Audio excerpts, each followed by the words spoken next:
So welcome all of you to the LMS on the Basics of Electrical Power System, an initiative taken by the Department of Collegiate and Technical Education. So today we are going to discuss on session 51 of Unit 6, that is the Basics of Transmission and Distribution. So what is the course outcome? So at the end of this course, the student will be able to describe the basic elements of the electric transmission and distribution. ಅಂದ್ರೆ ಈ course ಮುಗಿಸಿದಾದ್ಮೇಲೆ okay ಒಬ್ಬ student okay ಇದ್ರದ್ದು transmission distribution basics ಎಲ್ಲ almost cover ಆಗಿರುತ್ತೆ. So he will be in a position to describe okay the basics of transmission and distribution. Okay, ಅರ್ಥ ಆಯ್ತಾ? Next now session 50 ನೋಡೋಣ. that is the recap what we have discussed in session 50. so session 50 ನಲ್ಲಿ ನಾವು ಒಂದು load dispatch center ಅಂದ್ರೆ ಏನು, okay, ಆಮೇಲೆ what are the functions of the load dispatch center and what is the hierarchy of the load dispatch center ಬಗ್ಗೆ ತಿಳ್ಕೊಂಡಿದ್ವಿ. Okay, so detail ಆಗಿ ಪ್ರತಿ ಒಂದನ್ನು ಡಿಸ್ಕಸ್ ಮಾಡಿದ್ವಿ. So I think you should be able to recall whatever we have done in the session 50. So today we will go into session 51. Okay, so overview ಅಂದ್ರೆ ಈ session ಅಲ್ಲಿ ನಾವು ಏನೇನು discuss ಮಾಡ್ತೀವಿ? Functions of power generation and distribution companies, ಮತ್ತೆ different electric distribution companies ಯಾವ್ದ್ಯಾವುದು, ಮತ್ತೆ ಅದರದ್ದು functions like BESCOM, MESCOM, HESCOM etc. ಅರ್ಥ ಆಯ್ತಾ? Now let us go to what basically is a power generation company. ಒಂದು power generation company ಅಂದ್ರೆ ಏನು? Okay, these are the electricity generation companies which consists of the power station, electric power transmission, electric distribution and electricity retailing.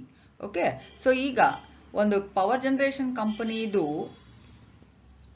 ಎಲ್ಲ ಇದಷ್ಟು ಸೇರಿಸ್ಕೊಂಡ್ರೆ like ಎಲ್ಲಿಂದ power generate ಆಗುತ್ತೆ, okay, power generate ಆದಮೇಲೆ power transmission ಯಾವ ಥರ ಆಗುತ್ತೆ, ಮತ್ತು ಟ್ರಾನ್ಸ್ಮಿಷನ್ ಆದಮೇಲೆ ಅದು ಹೆಂಗೆ ವೇರಿಯಸ್ ಏರಿಯಾ ವೈಸ್ ಹೆಂಗೆ ಡಿಸ್ಟ್ರಿಬ್ಯೂಷನ್ ಆಗುತ್ತೆ, ಆಮೇಲೆ ಎಲೆಕ್ಟ್ರಿಸಿಟಿ ರಿಟೇಲಿಂಗ್ ಅಂದರೆ ಜನರೇಟ್ ಆಗಿರೋ ಎಲೆಕ್ಟ್ರಿಸಿಟಿನ ಹೆಂಗೆ ಕನ್ಸ್ಯೂಮರ್ಸ್ಗೆ ಮಾರಾಟ ಆಗುತ್ತೆ ಅಂತ ಇದಿಷ್ಟನ್ನು ನೋಡ್ಕೊಳ್ಳೋದು ಒಂದು ಪವರ್ ಜನರೇಷನ್ ಕಂಪನಿ.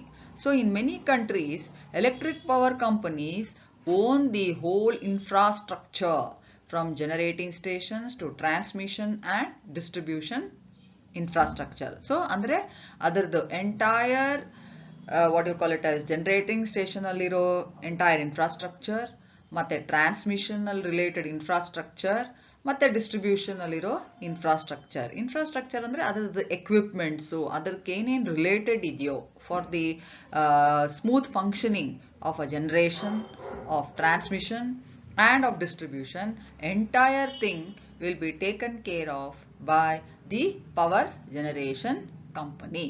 ಅರ್ಥ ಆಯ್ತಾ? Okay, next, what are the functions of the power generation company? so power generation company ಅಂದ್ರೆ ಏನು ಅಂತ ನೋಡಿದ್ವಿ. ಈಗ ಏನೇನು ಫಂಕ್ಷನ್ ಒಂದು ಪವರ್ ಜನರೇಷನ್ ಕಂಪನಿದು ಏನೇನು ಜವಾಬ್ದಾರಿಗಳು, ಏನೇನು ಕೆಲಸ ಮಾಡುತ್ತೆ? Okay, first one, identify the primary sources of generation. ಅಂದ್ರೆ so primary sources of generation ಬಗ್ಗೆ ನಿಮ್ಗೆ ಹೇಳಿದ್ವಿ.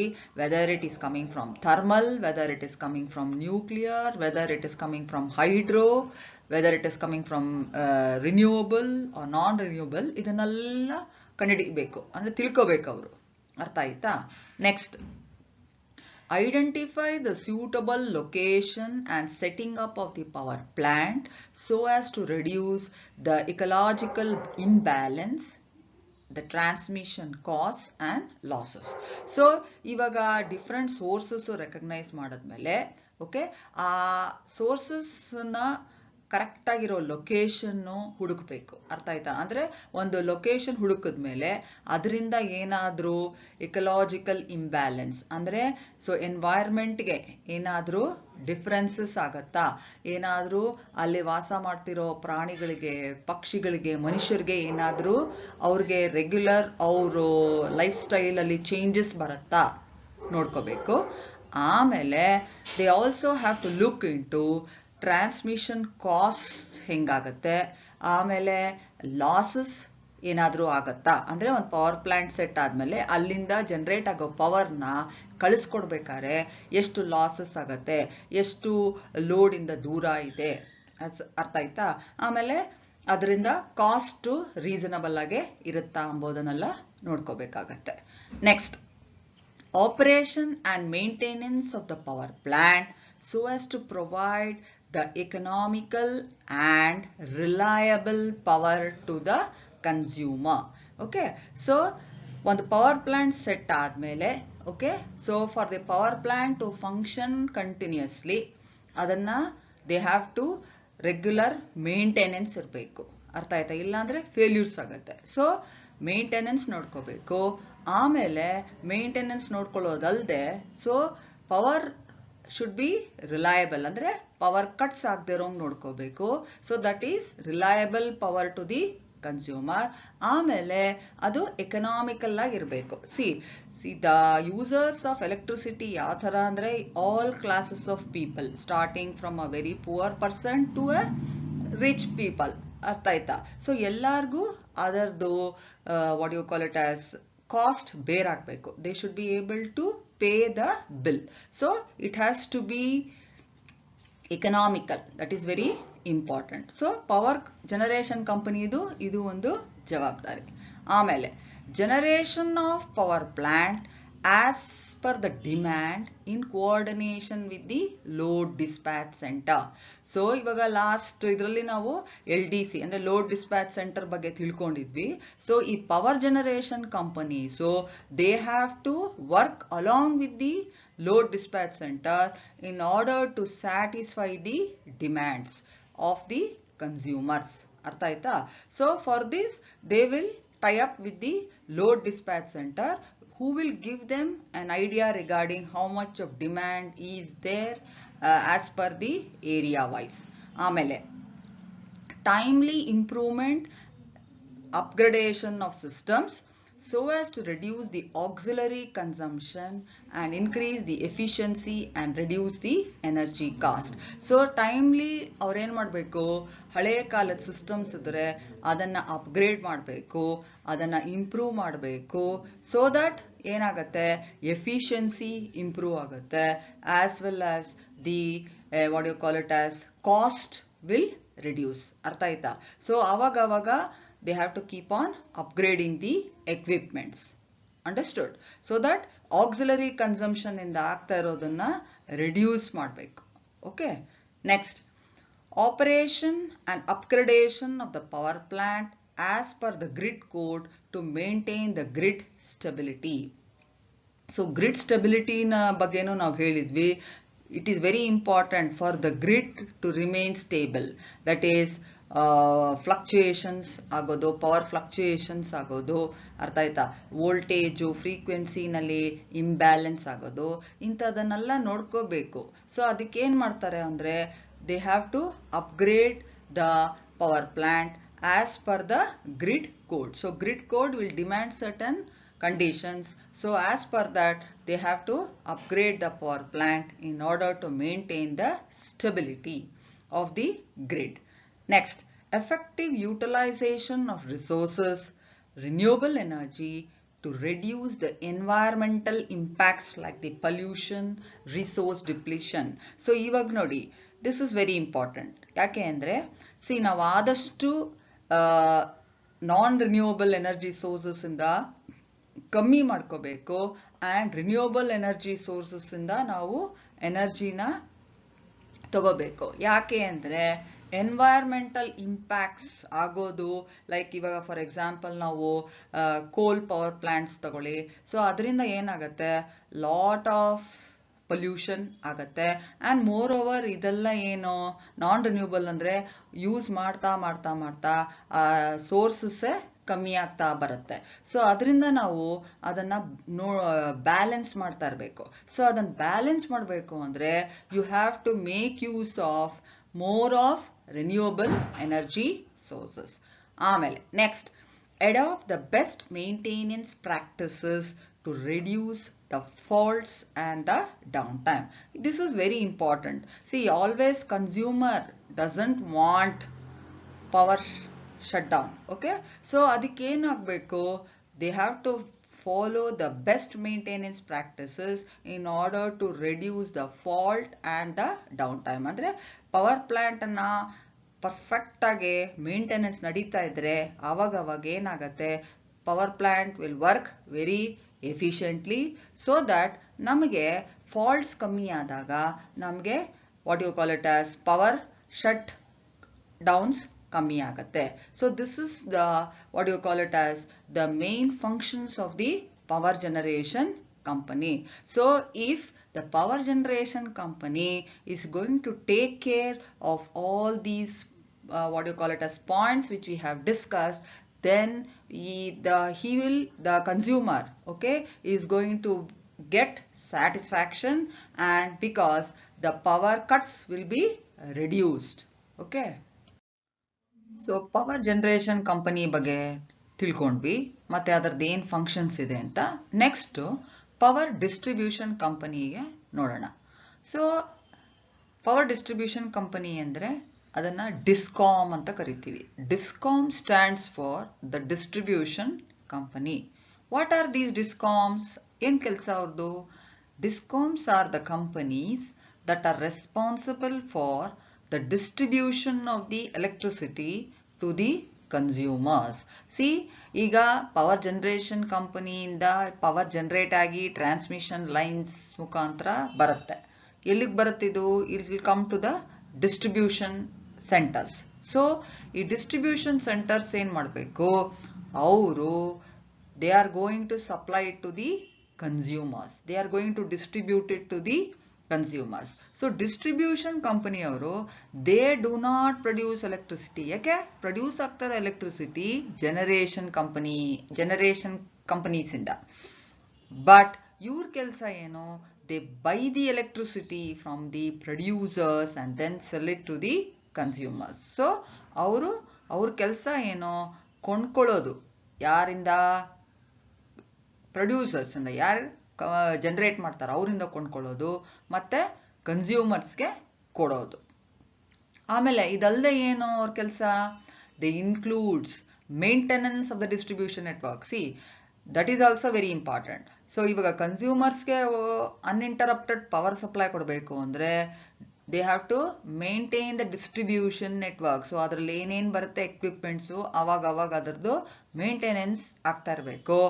ಆಮೇಲೆ retail supply of electricity to the consumers. So ಕೊಂಡ್ಕೊಂಡಿರೋ ಪವರ್ನ, ಓಕೆ, ಜನರೇಷನ್ ಕಂಪನೀಸಿಂದ ರಿಟೇಲಲ್ಲಿ, ಓಕೆ, ಅವರು ಕನ್ಸ್ಯೂಮರ್ಸ್ಗೆ ಮಾರಾಟ ಮಾಡಬೇಕು. ಸೊ ಯೂಶಲಿ ಇದು ಈ distribution companies state owned distribution companies ಆಗಿರುತ್ತೆ. Okay, so this is taken care of by the state wise. ಅರ್ಥ ಆಯ್ತಾ? ಸೊ ಇದನ್ನೆಲ್ಲ ಸ್ವಲ್ಪ ಡಿಸೆಂಟ್ರಲೈಸ್ ಮಾಡಬೇಕು. ಎಲ್ಲಿಂದನೋ ಜನರೇಷನ್ ಆಗತ್ತೆ. ಓಕೆ, ಸೊ ಅದನ್ನ ಸ್ಟೇಟ್ ವೈಸು, ಅರ್ಥ ಆಯ್ತಾ, ಅವರು ಕಂಟ್ರೋಲ್ ತಗೊಂಡು ಅವ್ರ ಸ್ಟೇಟಲ್ಲಿರೋ ಕನ್ಸ್ಯೂಮರ್ಸ್ಗೆ ರಿಟೇಲ್ ಪ್ರೈಸಲ್ಲಿ they are going to supply the electricity. ಅರ್ಥ ಆಯ್ತಾ? So now let us look at the functions of the power distribution company. So the first function is distribution of power to the consumers as per the tariff regulations. See, ega consumers, so there are different types of consumers. Like for example, you may have a commercial consumer, you may have an industrial consumer, you may have a residential consumer. So prati consumer gu charges ಬೇರೆ ತರ ಇರುತ್ತೆ. So ಈ distribution company ಇದು ಏನು ಕೆಲಸ ಅಂದ್ರೆ, based on the type of the consumer, they have to charge the consumer. So that's what it means of saying that the power that is going to be given to the consumer, okay, is going to get charged based on the type of the consumer. Next, supply of power at specified voltage and frequency. This is one of the most important function which the power distribution company has to take care of, because it is very important that the voltage and the frequency, okay, plus or minus range bit ಹೊರಗಡೆ ಹೋಗಬಾರ್ದು. ಏನಾದರೂ variations ಆದರೆ ultimately the equipments, okay, are going to get damaged. Important electrical gadgets will get damaged if the voltage fluctuations agli athwa frequency the fluctuations adre. So it's very important that they take care of this. Next, operation and maintenance of the distribution network equipments to ensure reliable and quality power supply. So continuous agi adardu operation adardu maintenance ನಡೀತಾ ಇರಬೇಕು. ಇಲ್ಲದೆ ಇದ್ರೆ ಏನಾಗುತ್ತೆ, ನಮಗೆ we are not going to get good quality power supply, and also we are not going to be ensured reliability in the power supply. So reliability ಅಂದ್ರೆ ನಮಗೆ ಒಂದು guarantee ಇರಬೇಕು ಪವರ್ ಸಪ್ಲೈ, ಓಕೆ, ಅದರದ್ದು ವೋಲ್ಟೇಜ್ ಫ್ರೀಕ್ವೆನ್ಸಿ ಮತ್ತೆ without power cuts ನಮಗೆ continuous ಆಗಿ ಬರ್ತಾ ಇರಬೇಕು. ಸೊ ಇದನ್ನ ನೋಡ್ಕೊಳ್ಳೋದು ಯಾವ್ದ್ರದ್ದು, ಪವರ್ ಡಿಸ್ಟ್ರಿಬ್ಯೂಷನ್ ಕಂಪನಿ. ಅರ್ಥ ಆಯ್ತಾ? Next, reduce the distribution losses to improve the efficiency. So obviously ನಮಗೆ ಲಾಸಸ್ ಕಮ್ಮಿ ಆಯ್ತು ಅಂದ್ರೆ ನಮಗೆ ಎಫಿಷಿಯನ್ಸಿ ಬರುತ್ತೆ. ಅರ್ಥ ಆಯ್ತಾ? ಸೊ ಆದಷ್ಟು ಲಾಸಸ್ ನ ನೋಡ್ಕೋಬೇಕು, so that the efficiency is going to improve. Next, ensuring safety by taking preventive actions to minimize the risk of accidents. So always they have to have sufficient protective devices so that ಏನಾದರೂ accidents ಆಗೋ ತರ ಇದ್ರೆ they have to take the preventive actions. It is very important. See, electricity ಎಷ್ಟು dangerous ಅಂದ್ರೆ ನಿಮ್ಗೆ ಗೊತ್ತಿದೆ, ಅದರಿಂದ ಎಷ್ಟು ಸಿವಿಯರ್ ಆಕ್ಸಿಡೆಂಟ್ಸ್ ಆಗುತ್ತೆ. ಸೊ ಆ ತರದನ್ನ ಅವಾಯ್ಡ್ ಮಾಡೋದೇ ಇವ್ರದ್ದು important function. Next, planning of activities in relation to demand and supply of power. So ನಮಗೆ ಡಿಮ್ಯಾಂಡು ಸಪ್ಲೈದು ಈಕ್ವೆಲಿಬ್ರಿಯಂ ಯಾವಾಗಲೂ ಮೇಂಟೈನ್ ಆಗ್ತಾ ಇರಬೇಕು. ಸಪೋಸ್ ಏನಾದರೂ ಡಿಮ್ಯಾಂಡ್ ಜಾಸ್ತಿ ಆಗಿ ಸಪ್ಲೈ ಕಮ್ಮಿ ಆದರೆ ಇವ್ರೇನು ಮಾಡಬೇಕು, ಇವರು ಸಿಸ್ಟಮ್ಯಾಟಿಕ್ ಆಗಿ ಪವರ್ನ ಶಟ್ ಡೌನ್ ಮಾಡೋ ಥರ ಪ್ಲ್ಯಾನ್ ಮಾಡಬೇಕು. ಮತ್ತು ಅಡ್ವಾನ್ಸ್ ಆಗಿ they have to inform the consumers. Okay, so ಇದಿಷ್ಟು functions of the power distribution company. So all this, if it goes on systematically, then the consumers are going to be happy because they are going to get the uninterrupted power supply. Okay, now let us look at some of the roles of the distribution companies. The first one is the rights of the consumers and the obligations of the distribution licensees. So rights of the consumers andre, okay, it is the right of the consumer to have minimum standard of service for the supply of electricity from the distribution licensees. Okay, so pratiyobba consumer has the right to expect good quality of supply of electricity from the distribution companies, and also it is the obligation of the distribution licenses to supply electricity to someone who asks for it. Artha aita? That is one. Next, release of new connection and modification in an existing connection. ಏನ್ ಅರ್ಥ ಅಂದ್ರೆ, ಇವಾಗ ಯಾರಾದ್ರೂ ಹೊಸ ಕನೆಕ್ಷನ್ಗೆ application ಹಾಕಿರ್ತಾರೆ ಅಥವಾ ಇರೋ existing connection ಅಲ್ಲಿ ಏನಾದರೂ ಮಾಡಿಫಿಕೇಶನ್ಸ್ ಕೇಳಿದ್ರೆ ಒಂದು ಟೈಮ್ ಪೀರಿಯಡ್ ಇಟ್ಕೊಂಡು, ಸೇ 7 days 15 days ಆ ಥರ ಟೈಮ್ ಬೌಂಡ್ ಇರಬೇಕು. ಓಕೆ, ಆ ಟೈಮ್ ಪೀರಿಯಡ್ ಅಲ್ಲಿ ಅವರು ರಿಕ್ವೆಸ್ಟ್ ಮಾಡಿರೋ ಕನ್ಸ್ಯೂಮರ್ಗೆ ಹೊಸ ಕನೆಕ್ಷನ್ ಕೊಡಬೇಕು ಅಥವಾ ಮಾಡಿಫಿಕೇಶನ್ ಮಾಡಿಕೊಡ್ಬೇಕು. Next, metering arrangement. That is, C, ಇವಾಗ ಒಂದು ಕನೆಕ್ಷನ್ ಕೊಟ್ಟ ಮೇಲೆ, ಓಕೆ, ಸೊ ಮೀಟರಿಂಗ್ ಅರೇಂಜ್ಮೆಂಟ್ ಮಾಡಿಕೊಡೋದು ಅವ್ರದ್ದು ಜವಾಬ್ದಾರಿ. ಆಮೇಲೆ ಆ ಮೀಟರ್ನ ಸೇ ಪ್ರೀ ಪೇಮೆಂಟ್ ಮೀಟರು ಅಥವಾ ಸ್ಮಾರ್ಟ್ ಪೇಮೆಂಟ್ ಮೀಟರು ಆ ಥರ ಅವರು ಚಾಯ್ಸ್ ಕೊಡಬೇಕಾಗತ್ತೆ. ಆಮೇಲೆ ಬಿಲ್ಲಿಂಗ್ ಆ್ಯಂಡ್ ಪೇಮೆಂಟ್. ಸೊ ಈಗ ಕನ್ಸ್ಯೂಮರ್ಗೆ ಮೀಟರ್ ಕನೆಕ್ಷನ್ ಕೊಟ್ಮೇಲೆ ಬಿಲ್ಲಿಂಗ್ ಆ್ಯಂಡ್ ಪೇಮೆಂಟನ್ನು ಮಾಡಿಸ್ಕೋಬೇಕಾಗತ್ತೆ. So whether he can come and pay it online or we can go to the office itself and make the payment. So ಅದನ್ನು ಕನ್ಸ್ಯೂಮರ್ಗೆ ಬಿಡಬೇಕಾಗತ್ತೆ. ಆಮೇಲೆ disconnection and reconnection.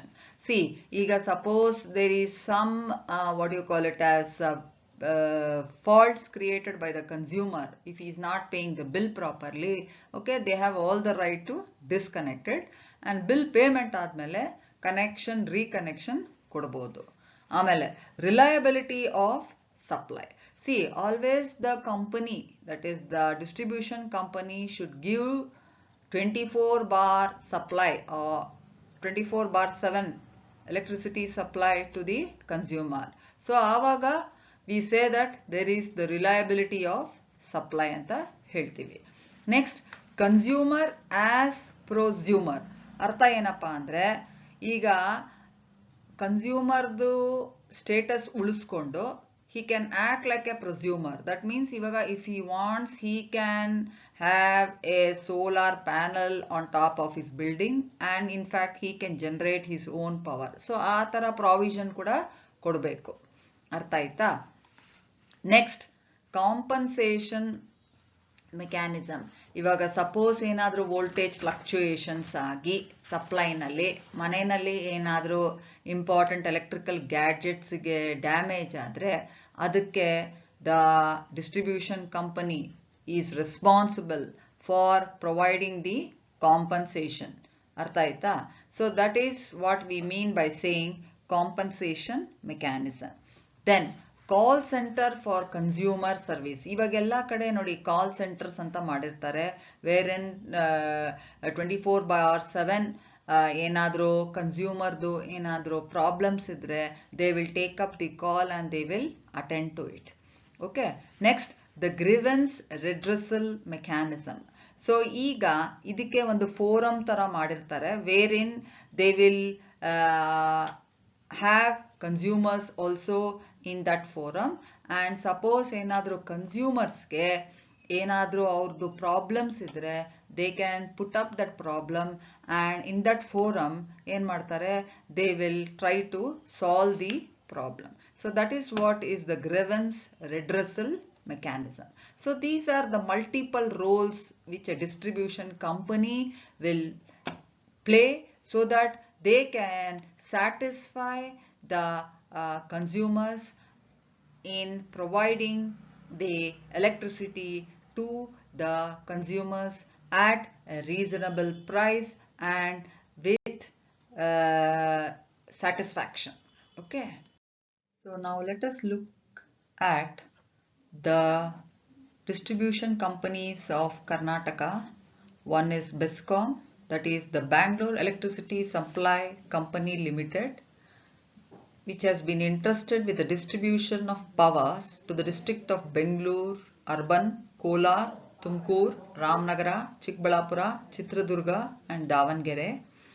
MESCOM, Mangalore Electricity Supply Company Limited, has been entrusted with the distribution of power to the districts of Dakshina Kannada, Udupi, Chikmagalur and Shivamogga. HESCOM, Hubli Electricity Supply Company Limited, has been entrusted with the distribution of power to the districts of Dharwad, Gadag, Vijaypura, Bagalkote, Uttar Kannada, Haveri and Belagavi. And JESCOM, Gulbarga Electricity Supply Company Limited, has been entrusted with the distribution of power to the districts of Ballari, Bidar, Kalaburgi, Koppala, Raichur and Yadagiri. Chamundeshwari Electricity Supply Corporation has been entrusted with the distribution of power to the districts of Mysore, Chamarajanagar, Mandya, Hassan and Kodagu. Okay, so these are the different distribution companies of Karnataka. So they are responsible for the supply of electricity to these respective areas. So now let us look at specifically the function of BESCOM. BESCOM andre Bangalore Electricity Supply Company Limited. So what is the duty of BESCOM is ಅವರು ಕನ್ಸ್ಯೂಮರ್ಸ್ಗೆ power supply ಮಾಡೋದು ಈ areas related, that is Bengaluru urban, Tumakuru, Davanagere, Chitradurga, Chikkaballapur. ಆಮೇಲೆ they are going to distribute the power at the rates that is approved by the Karnataka Electricity Regulation Commission tariff regulations. ಅಂದರೆ ಅವ್ರು ಹೆಂಗೆ fix ಮಾಡಿರ್ತಾರೋ ಆ rates ಪ್ರಕಾರವಾಗಿ ಕನ್ಸ್ಯೂಮರ್ಸ್ಗೆ ಎಲೆಕ್ಟ್ರಿಸಿಟಿ ಸಪ್ಲೈ ಮಾಡಬೇಕು. They have to maintain the voltage and frequency very strictly, that has to be maintained. And they also are going to maintain the 11 kV lines, distribution of transformers and equipments to ensure reliable and quality of supply. So transformers distribute ಮಾಡೋದು, okay, and uninterrupted power supply ಕೊಡೋದು, ಒಳ್ಳೆ quality supply ಕೊಡೋದು ಅವ್ರ ಕೆಲಸ. And also augmentation of infrastructure to meet the demand, ಅಂದ್ರೆ expansion ಮಾಡ್ಕೊಳ್ಳೋದು ಇನ್ಫ್ರಾಸ್ಟ್ರಕ್ಚರ್ನ demand ತಕ್ಕಂಗೆ to increase the infrastructure. Then another important thing, ensuring the safety of the human and the animal life by taking suitable actions to minimize the risk of accidents. So ಆದಷ್ಟು accidents ಅನ್ನು avoid ಮಾಡೋಕ್ಕೋಸ್ಕರ ಅದಕ್ಕೆ ಏನು ಬೇಕು protective ಡಿವೈಸಸ್ನ install ಮಾಡಿಕೊಂಡು they will look into the safety of human beings as well as that of the animal life. And then planning of activities in relation to the demand and the supply of power. So they have to plan such that there is an equilibrium maintained between the demand and the supply of power. Okay, so these are some of the functions of the Bangalore Electricity Supply Company. So next function of MESCOM, that is the Mangalore Electricity Supply Company Limited. So now functions ನೋಡ್ದಂಗೆ ಇಲ್ಲಿ they are almost the same as whatever we had discussed for the BESCOM, that is supplying at specified voltage and frequency, duty of distributing power to the consumers, maintenance of the lines and equipments for the smooth and quality of supply, then enlargement of the infrastructure to meet the demand, safety of the public and the human animal life, and planning in order to maintain the demand and the supply. Okay. Function of the MESCOM. So same, Hubli Electricity Supply Company Limited. So they are entrusted with the distribution of power to the following districts. So almost the functions are the same as whatever we have discussed previously. Okay. Next, let us see the revision part. So what is BESCOM? Bangalore Electricity Supply Company Limited is a generation company, transmission company, distribution company, all of the above. So as per the discussions we have done, it is basically a distribution company. Next, what is the function of the power generation company? Identifying the primary sources of generation, identify the suitable location and setting up of the power plant, operation and the maintenance of the power plant. So based on whatever we have discussed previously, so all the points satisfy the condition. So the answer is all of the above. Next, metering arrangements is responsible for generation, transmission, distribution, all of the above. So metering arrangement do javabdari distribution company do. Okay. So these are some of the reference books. So if you are interested in getting more information, you can go through these books. Okay. And I thank the entire team members who are involved in the development of contents for this subject. Okay. And then I thank once again all of you for your patient listening. And if you have any suggestions regarding the contents ಅಥವಾ tools ಅಥವಾ format ಇದ್ರೆ, you are always welcome to give it your suggestions to lms.dtech@gmail.com. Okay, so thanks one and all again.